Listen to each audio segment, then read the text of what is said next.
Oh, no! So that is claimed to be the footage of Elon Musk's Dragon capsule blowing up. Now, what you know for certain is this thing did have a catastrophic failure in that other pictures show large clouds of brown gas, which is nitrogen dioxide or dinitrogen tetroxide. It's the same thing. And that basically means catastrophic failure. So this immediately has some credibility like that. And I'll go over what's right about this and what's wrong shortly. Most obviously, is there any cell phone on the planet that has resolution this low these days? So what is it that can possibly blow up on this spacecraft? So those are the large clouds of brown gas that have been seen. That definitely means catastrophic failure. You've got a significant amount of fuel that has managed to get out of the spacecraft somehow. And that usually doesn't happen unless something goes very badly wrong. So what is all of that fuel doing on the spacecraft? Well, it's something part of the emergency abort system. Most spacecraft have had these, and what it basically does is if the rocket disintegrates or fails or something like that, you get a little rocket on top of the capsule that actually lifts the crew away from the exploding rocket. Now, these things are usually quite powerful. In the Apollo era, it was a solid rocket. It turns out this thing was as powerful as the first rockets that put Americans into space. And they were solid rockets, which basically means once you light them, you can't stop them. That's it. They're a one-shot deal like that. And there are disadvantages to these sorts of things. So, for instance, in the Apollo 1 fire, where there was a fire in the capsule, there was actually worry that the fire would set off the abort system, and that would have kill everyone on the pad, everyone servicing the spacecraft as well. So these things have legitimate issues to them. Now, for reasons that I don't understand, I'm going to guess it's because Elon Musk wants to reuse everything, which you can do. But in order to do that, this is the crazy thing. Once Apollo got into, well, not into orbit, but got sufficiently far up that this thing was no longer of much use, it shoots off this rocket and it's gone. Never to be seen again, certainly never reused. And with Elon Musk, they have these Super Draco engines. So that's what it's like for the Dragon capsule. So rather than it being one rocket on top, they're actually embedded into the body of the spacecraft so you can reuse them. The downside of that, of course, is that means you're carrying the fuel on the rocket the whole time. Now, what fuel do they use here? It's a particularly unpleasant fuel of dinitrogen tetroxide and basically hydrazine. And it was used on the Gemini missions. These are the Titan II rockets. And the one nice thing about them is you don't have to light them. You mix these two propellants together and they spontaneously ignite. They're hypergolic. So for certain purposes, they're absolutely fantastic. So I think these were originally designed for shooting missiles at the Russians. So if you wanted to do that quickly, you sort of turn a lever, fuel's pumping to the rocket bell, and boom, your rocket's off. So they're also used for very simple engines. The one that springs to mind is the Ascent engine on the lunar lander. And what was great about these is they were pressure fed, which means there were no fuel pumps. There's absolutely nothing sophisticated about this. You just open up two valves, the fuel and the oxygen go into the combustion bell, and boom. There's nothing that can go wrong. It's stunningly reliable. And the reason they went for this on the Ascent engine is because there was no backup for this system. So it had to be really reliable. Now, it's got some nice features to it. Obviously, it's throttleable. You you pump more fuel in, you get more thrust. The downside is dinitrogen tetroxide or nitrogen dioxide is evil, corrosive stuff. You mix it with water and you get nitric acid, which is just horrific. So I think with these engines, the first time they were designed for a one-off firing. So if I remember rightly, these engines, the first time they were ever fired was when they were lit up on the moon's surface. Never tested before that.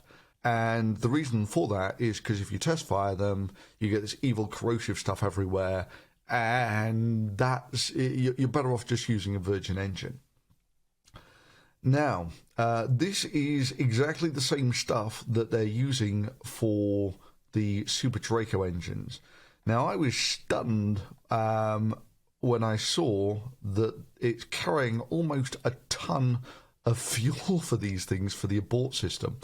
Now, I think that's got to be, for the whole abort system. So that is divided by 4 pairs of rockets.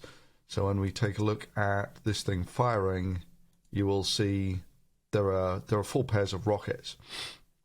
And I can't really find any diagrams of how those fuel tanks are arranged, but they're likely something like this. This is also actually fairly similar to how they're arranged on the lunar lander.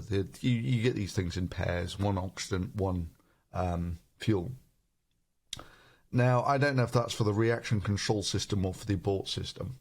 But now it comes when they got this capsule back, it splashes down in the water, and they bring it back, and they now want to test the RCS system. And that's when you get this video, which is supposedly showing it blowing up. So what's right about this is there is this huge cloud of brown smoke afterwards. Nitrogen dioxide is basically liquid at room temperature. So if you blow it up, you're just going to get big puddles of nitrogen dioxide, which very rapidly evaporates to give this brown gas, which is what you see here. To get that much of the oxygen out, it was a catastrophic failure. So what caused that? Well, it's actually quite difficult to see how you can get this to happen, because these fuels are hypergolic, which means when they mix, they burn. They don't really explode. How are you going to get lots of hypergolic fuels to mix like this? And it's quite difficult to see how you're going to get that to happen. It's very easy to see how you can have this system fail if it's being dropped into the water. All you need is some of that water to get into the nitrogen dioxide, and that's it. You'll get nitric acid. That's a hell of a world more evil and corrosive than just nitrogen dioxide. So that would be my guess, is they got water into the nitrogen dioxide, it's corroded something up. Still difficult to see how you're going to get an explosion out of this. So the last time one of Elon Musk's rockets blew up, I did one of these analyses, which turned out to be fairly accurate. Not that it's particularly difficult. There's not that many things that can go wrong with rockets. And that was that a helium tank had ruptured, and that had caused a crack in the methane and oxygen tanks, and you can mix these fuels together without really anything happening, but they are then explosive in nature. They're absolutely lethal once they're mixed together. So this isn't like that. These are hypergolics. The second they mix, they start igniting. They're not stable as a mixture. Like with the oxygen and the methane, you mix them together, the liquids, and until you throw a match at it or give it a spark, it'll be stable. The one thing this video's got going for it is the scales are probably about right.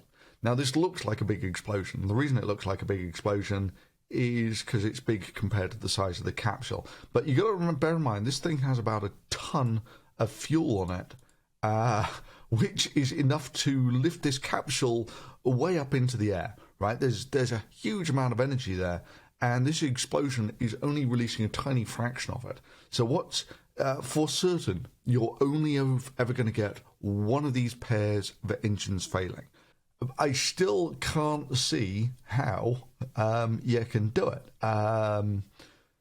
Normally, you would expect with hypergolics, the worst thing that can happen, actually the only thing that you can do that'll make this happen is if you end up pumping fuel from one of these tanks into the other. Then you'll get a fairly decent explosion, but how on earth you get that to happen, I'm not entirely certain. I mean, this is the thing about Elon Musk and the reusable spacecraft. It's been all of this stuff.